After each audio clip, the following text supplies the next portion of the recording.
Halo, perkenalkan, nama saya Iksanuddin, saya dari kelas LA19. Saya akan menjelaskan hasil dari ujian akhir saya, yaitu mata kuliah Informasi Sistem Project Management.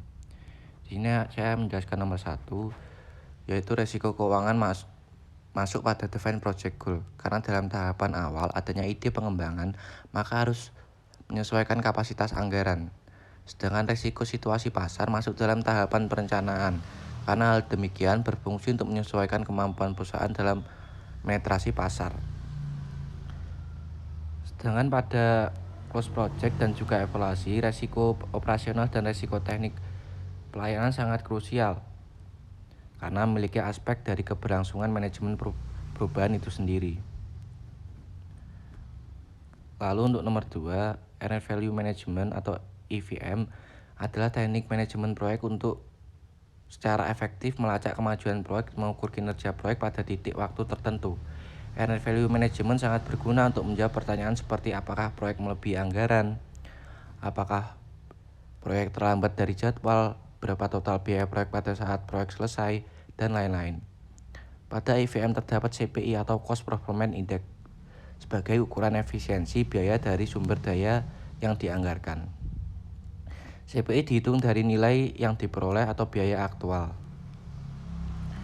Lalu untuk penjelasan nomor 3, Quality Assurance menyediakan audit proyek untuk memastikan bahwa standar yang terdokumentasi, proses dan matriks yang ditentukan dalam rencana manajemen mutu menurut verifikasi dan validasi, di mana kegiatan verifikasi berfokus pada aktivitas proyek yang terkait dengan proses untuk memastikan bahwa produk atau yang dapat dikirim memenuhi persyaratan yang ditentukan sebelum pengujian akhir sistem dimulai.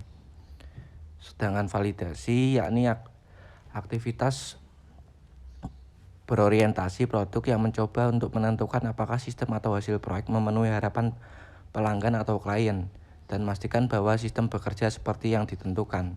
Tidak seperti verifikasi, aktivitas validasi menjelang akhir proyek atau setelah produk atau sistem telah dikembangkan.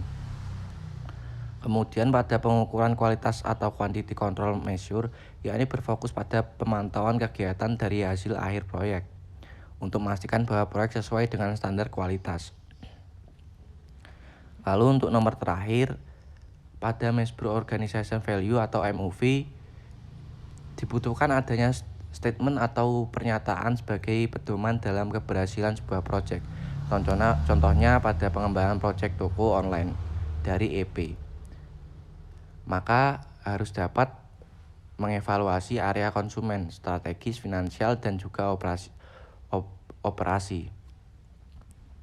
Di sisi lain, MOV harus memiliki mapping periode untuk waktu untuk menjadi acuan fase pengembangan agar nantinya dapat dijadikan sebagai data acuan untuk pembuatan diagram yang dapat mengevaluasi manfaat proyek itu sendiri terhadap keberlangsungan dan keberlanjutan perusahaan.